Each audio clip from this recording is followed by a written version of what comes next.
القدوس السلام المؤمن المهيمن العزيز الجبار المتكبر الخالق البارئ المصور الغفار القهار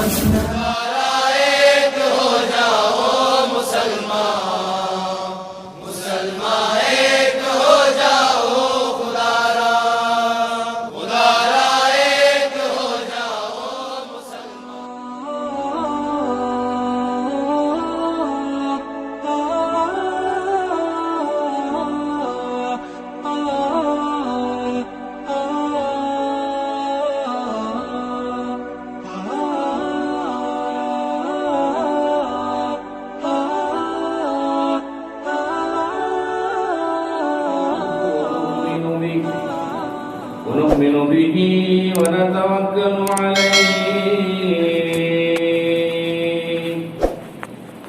ونعوذ بالله من شرور أنفسنا ومن سيئات أعمالنا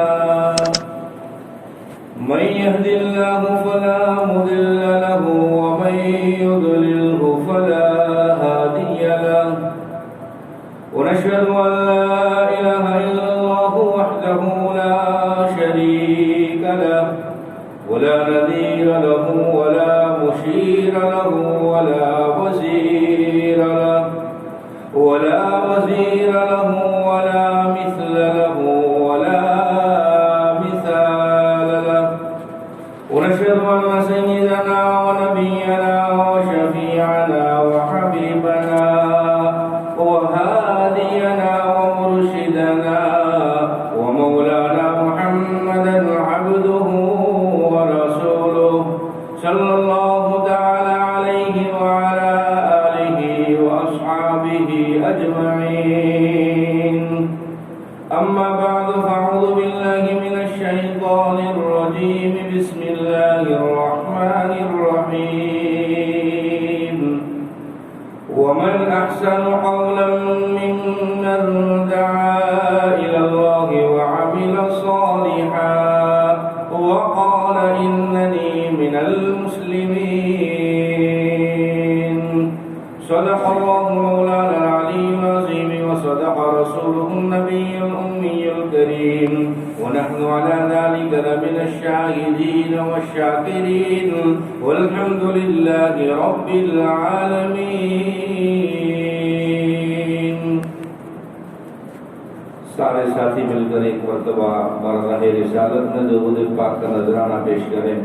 اللهم صل على محمد وعلى آل محمد كما صليت على إبراهيم وعلى آل إبراهيم إنك حميد مجيد.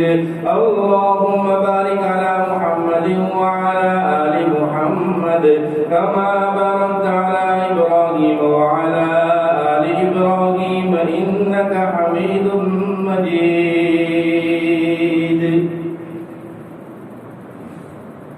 قابل صد احترام عزیز بزرگوں، دنیاوی زندگی پاک پیارے پروردگار کی طرف سے بڑا انمول تحفہ ہے، بڑی نعمت ہے. یہاں کی کٹتی ہے، ختم ہوتی ہے، اور یہ ختم ہونے کے بعد دوسری زندگی شروع ہونے والی ہے جس کا نام ہے قیامت، محشر، جنت اور جہنم، ما بعد الموت کی زندگی جس کو کہا جاتا ہے.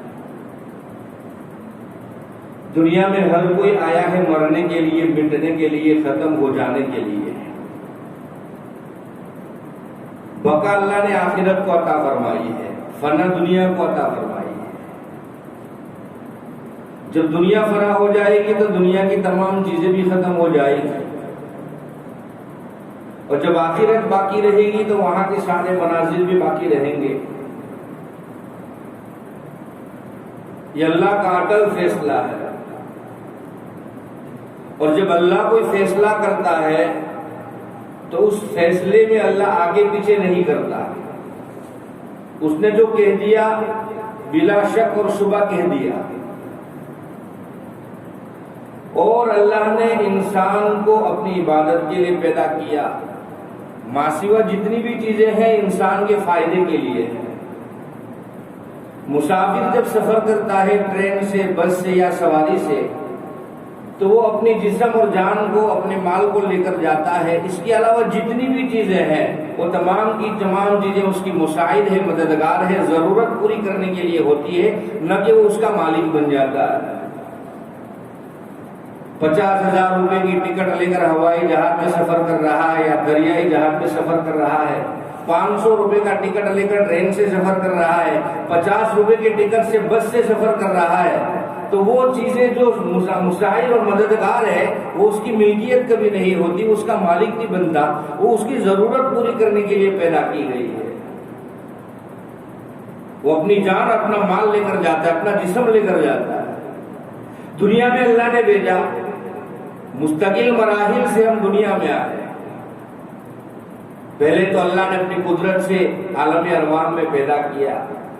ایک زمانہ، ایک مدت ہم نے وہاں پر گزاری، اور اس کے بعد باپ کی پشت میں آئے. باپ کی پشت سے مادر رحم میں پہنچے. 9 مہینوں کا سفر ہم نے وہاں طے کیا. اب دنیا میں آئے، 50 سال، 60 سال، 100 سال، جس کی جتنی عمر مقدر میں لکھی ہے وہ گزارے گا، اور اس کے بعد اس کو موت آئے گی. موت کے ذریعہ اللہ عالم آخرت میں لے جائے گا. جیسے ہی سانس رک گئی، آنکھیں بند ہو گئی، دنیا کے سارے کنیکشن ٹوٹ گئے، سارے رشتے ٹوٹ گئے، اب اس کا آخرت کا سفر شروع ہوتا ہے. تو ہم مسافر کی طرح آئے. مساعد اور مددگار کی چیزوں کو اپنی ملکیت نہ سمجھے، اپنی مالکی نہ بتائے. یہ ضرورت کے لیے اللہ نے پیدا کی گئی. اگر ملکیت ہوتی تو صاحب نصاب، صاحب استطاعت، مال کا مالک اور جائیدادوں کا مالک اپنی تمام چیزوں کو قبر میں اپنے ساتھ لے کر جاتا. یہ تو دنیا میں رہ جاتی ہے. یہ مکان جس میں ہم رہتے ہیں، کل ہمارے بعد ہماری اولاد رہے گی، کل اور لوگ آ کر رہیں گے، وہ ہماری ملکیت نہیں ہے. تو دنیا کو اللہ نے فنا عطا فرمائی ہے اور آخرت کو بقا عطا فرمائی ہے. عقل مند انسان وہ ہے، ہوشیار آدمی وہ ہے جو باقی رہنے والی چیز پر محنت کرے، فنا ہونے والی چیز پر محنت نہ کرے. یہ چیزیں، دنیاوی چیزیں ہر حال میں مقدر میں، میسر میں اگر لکھی ہے تو مل کر رہے گی. اللہ نے دنیا کو سرائے گاہ کی طرح بنایا ہے، مسافر خانہ بنایا ہے. یہاں ہمیں مسافر کی طرح رہنا ہے. اور اللہ نے انسان کو ایک عزیز امتیاز عطا فرمایا، اشرف المخلوقات ہونے کا. کم و بیش 18,000 مخلوقات اللہ نے دنیا میں پیدا فرمائی. تمام مخلوقات کے بڑے بڑے سردار ہیں. شیروں میں بھی اس کا شیر سردار ہوا کرتا ہے، پرندوں میں بھی اس کا سردار ہوا کرتا ہے. دنیا کی تمام مخلوقات میں اپنا اپنا سردار موجود ہے، لیکن اللہ نے انسان کو امتیاز عطا فرمایا. یہ ساری مخلوقات کا سردار ہے، اشرف المخلوقات کا اسے لقب دیا گیا ہے.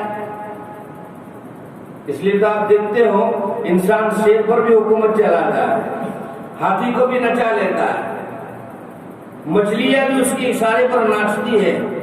دنیا کی ہر چیز انسان کے تابع ہو سکتی ہے. ضرورت ہے انسان کو اپنے نفس پر قابو پانے کی، اپنی خواہشات کا گلا گھونٹنے کی. امام شیخ سعدی رحمۃ اللہ علیہ نے فرمایا، اسمع یسمع لک، جب تو آسمان والے کی سننے لگے گا زمین والے تیری سننے لگیں گے. جب تو آسمان والے کی نافرمانی کرنے لگے گا زمین والے تیری نافرمانی کرنا شروع کر دیں گے. قل اللہم مالک الملک تؤتی الملک من تشاء وتنزع الملک ممن تشاء. ساری ملکیت کا اکیلا وہ مالک ہے جس کو چاہے عزت کی بلندیوں پر بٹھاتا ہے، جس کو چاہے ذلت کی کھائیوں میں گرا دیتا ہے. وتعز من تشاء وتذل من تشاء بیدک الخیر انک علی کل شیء قدیر. ساری کی طاقت اس کے ہاتھ میں، اس کے قبضے میں ہے. وہ بڑی قدرتوں کا اکیلا مالک ہے. اس کی وحدانیت میں کوئی شامل نہیں. وہ اکیلا ہے،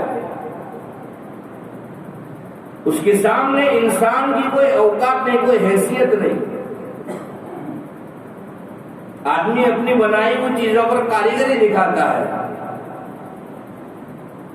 مثال کے طور پر کمپنی میں کوئی چیز، کوئی پروڈکٹ تیار کیا گیا، مثال کے طور پر فین بنایا گیا، آدمی اس کا پریزنٹیشن کرتا ہے، دنیا کے سامنے اس کو پیش کرتا ہے، اس کی خوبیوں کو، اس کی کمیوں کو بیان کرتا ہے، اس کی صفاتوں کو بتاتا ہے۔ اللہ نے انسان کو پیدا کیا، اس کی کمی کو، اس کی برائی کو، اس کی اچھائی کو دنیا کے سامنے کھول کر رکھ دیا۔ اس لیے اللہ کا قرآن کہتا ہے ان الانسان ظلوما جہولا، انسان ظالم بھی ہے، جاہل بھی ہے۔ ہماری اوصاف و صفاتوں کو اللہ نے بیان کر دیا، پھر بھی اللہ اپنی عزتوں کے ساتھ، اپنی ذلتوں کے ساتھ، اپنی طاقتوں کے ساتھ، اپنی تمام صفاتوں کے ساتھ انسان کے ساتھ بلائی کا معاملہ کرتا ہے۔ ورنہ آدمی جب اپنی بس کی نہیں چلتی تو آدمی بوکھلا جاتا ہے، پاگل ہو جاتا ہے، میری کیوں نہیں چلتی؟ اللہ تبارک و تعالیٰ کہتا ہے جب تو میرے حوالے ہے تو پھر دنیا میں تیری چل سکتی ہے، ورنہ تیری نہیں چلتی۔ کل قیامت کا ہولناک منظر ہوگا، ساری انسانیت وہاں پر موجود ہوں گے، جنہوں نے ووٹ دیا وہ بھی موجود ہوگا، جو ووٹ لے کر جیتا وہ بھی موجود ہوگا، بڑے بڑے منسٹر ہوں گے، بڑے بڑے سردار ہوں گے، بڑے بڑے مالدار ہوں گے، اچھی عزتوں کے عہدوں کے مالک بھی ہوں گے، جنہوں نے منت سماجت کر کے اپنے عہدوں کو باقی رکھا ہے وہ بھی ہوں گے، مظلوم بھی ہوگا، ظالم بھی ہوگا، بیمار بھی ہوگا، صحت والا بھی ہوگا، غریب بھی ہوگا، امیر بھی ہوگا، گورا بھی ہوگا، کالا بھی ہوگا، دنیا کی ہر مخلوق عالم قیامت میں اللہ کے سامنے کھڑی کر دی جائے گی۔ وہ لوگ جو دنیا میں غریبوں پر ہنسا کرتے تھے وہ بھی کل قیامت کے دن لائن میں کھڑے ہوں گے، وہ لوگ جو دوسروں کا ظلم برداشت کیا کرتے تھے، صبر کیا کرتے تھے، وہ بھی اللہ کے سامنے حاضر ہوں گے۔ اچھے اچھے لباس پہننے والے، اچھی اچھی گاڑیوں میں گھومنے والے، اچھے اچھے بنگلوں میں رہنے والے، محنت مزدوری کی کھا کر زندگی گزارنے والے، اچھے لباس پہننے والے، پھٹے پرانے کپڑے پہن کر زندگی گزارنے والے، تمام کے تمام عالم قیامت میں اللہ کے سامنے موجود ہوں گے۔ اللہ اپنے نور کی تجلی کے ساتھ قیامت میں اپنا اظہار فرمائے گا اور ساری انسانیت سے ایک سوال پوچھا جائے گا، او میرے بندو بتاؤ تم نے دنیا میں زندگی کیسے گزاری؟ جو لوگ نیکی کے ساتھ زندگی گزاری ہوگی وہ اپنا سر فخر کے ساتھ اونچا کر کے اللہ سے کہیں گے رب زدنی علما، اے اللہ ہم تمہاری عبادت کر کے آئے ہیں، ہم تیرے سامنے سجدے کر کے آئے ہیں، 60 سال کی زندگی گزری میں نے کبھی تیری نافرمانی نہیں کی، اور جو لوگ گناہوں کے ساتھ زندگی گزار کر جائیں گے، ظلم و تشدد کے ساتھ لوگوں پر دادا گیری کی حکومت کر کے جائیں گے، جو لوگوں کو حق دبا کر جائیں گے، وارثوں کا مال دبا کر جائیں گے، لوگوں پر ظلم کر کے جائیں گے، اللہ کے احکامات چھوڑ کر جائیں گے، ان کی گردنیں شرم کے مارے جھک جائے گی، اللہ تبارک و تعالی اعلان فرمائے گا وَامْتَازُوا الْيَوْمَ أَيُّهَا الْمُجْرِمُونَ۔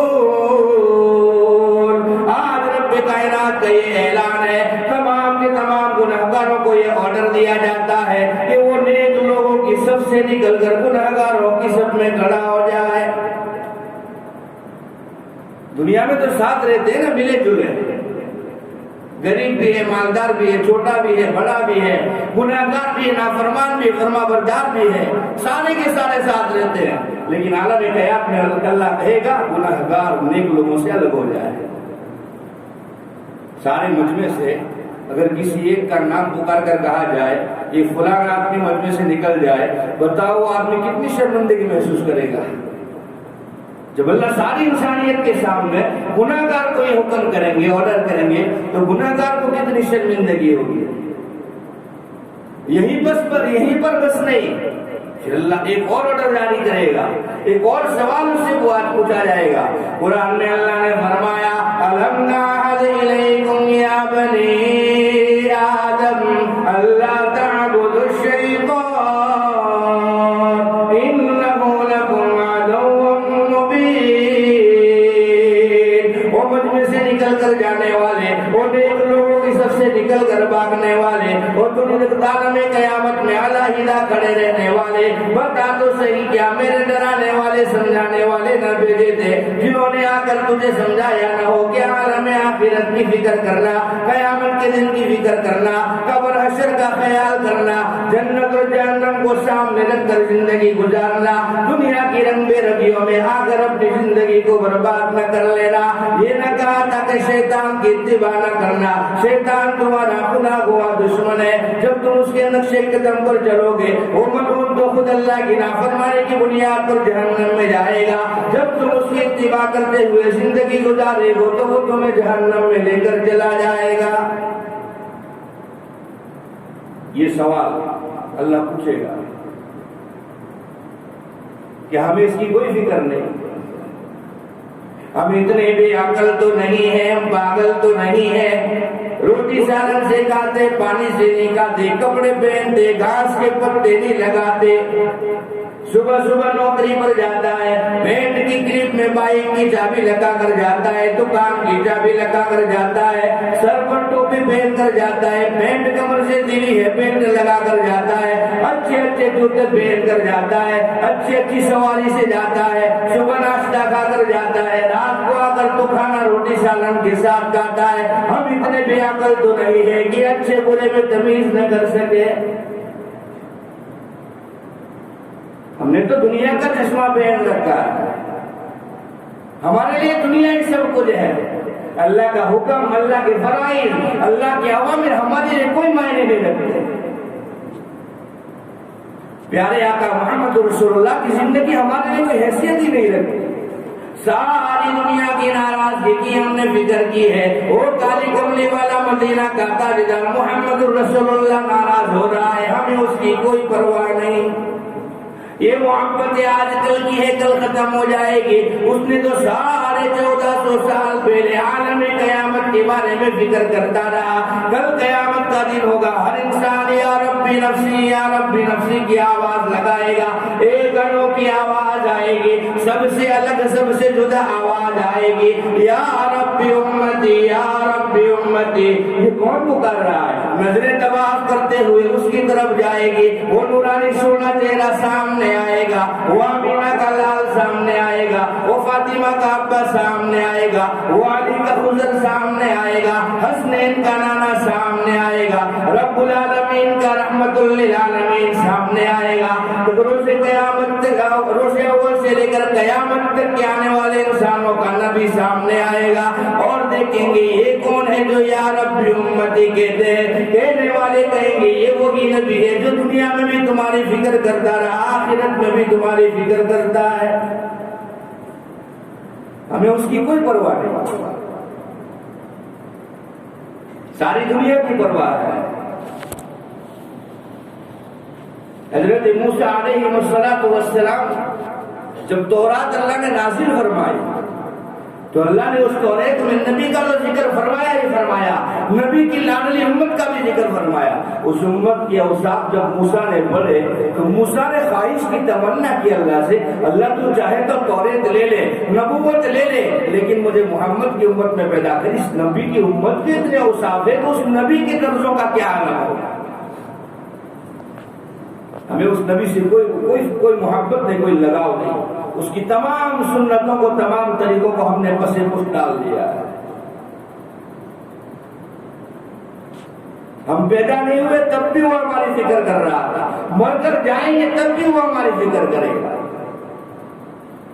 یہ آج کل کی محبتیں تو 2-4 دن کی ہے، یہ تو ڈونگ ہے، ڈونگ۔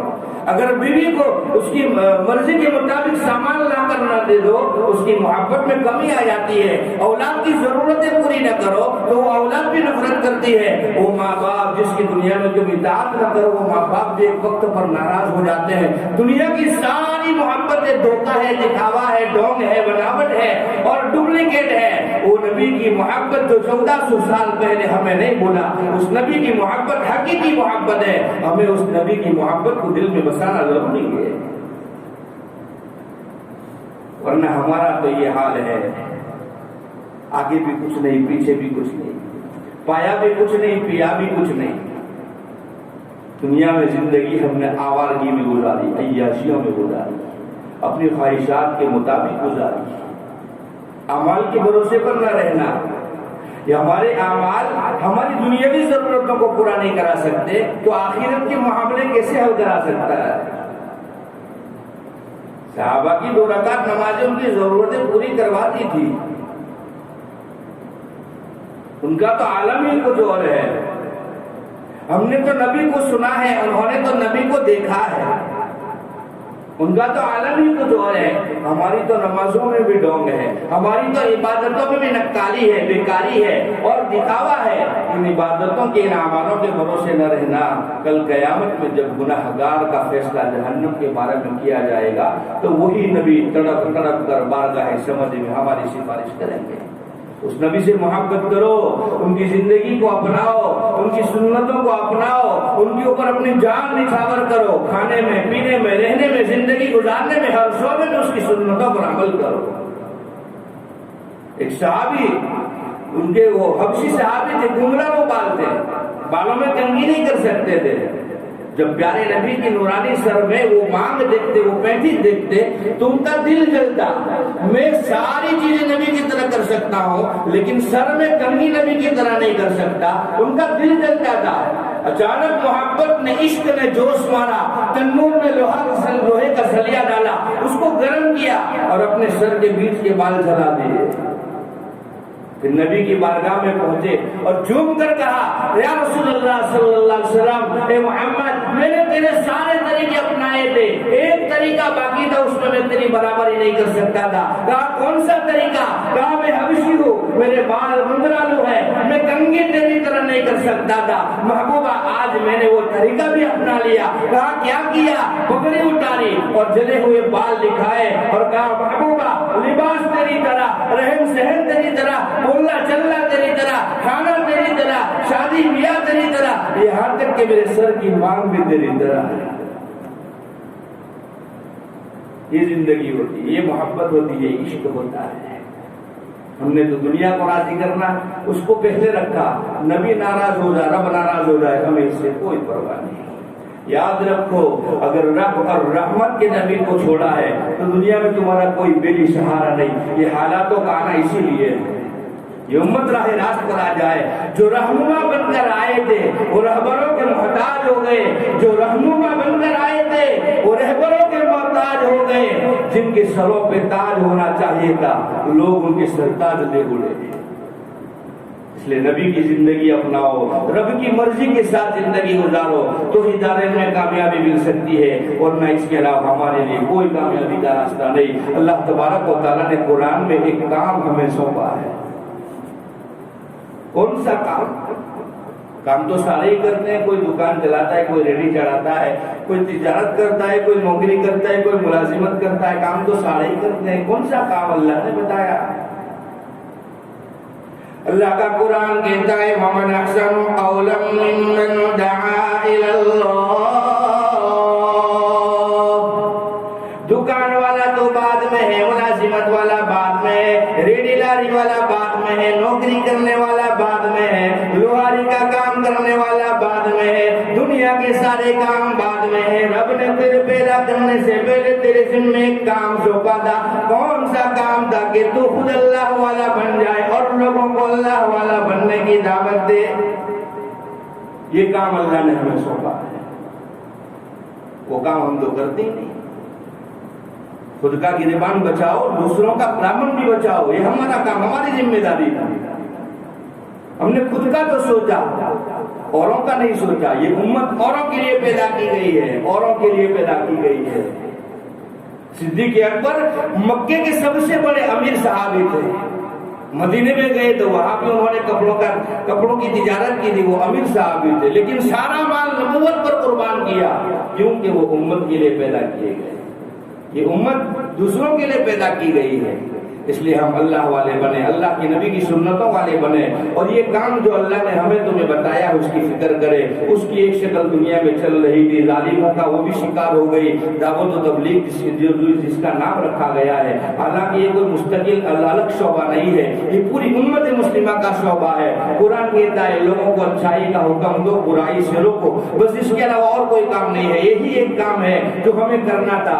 اس پر بھی روک لگ گئی. اللہ اس کی رکاوٹوں کو دور فرمائے، اس پر کیے ہوئے ظلم کو اللہ ختم فرمائے اور آسانی کے ساتھ اللہ دنیا میں اس کام کو دوبارہ رواں دوا فرمائے اور تمام مصیبتوں سے امت مسلمہ کے اللہ حفاظت فرمائے. وآخر دعوانا ان الحمدللہ رب العالمین.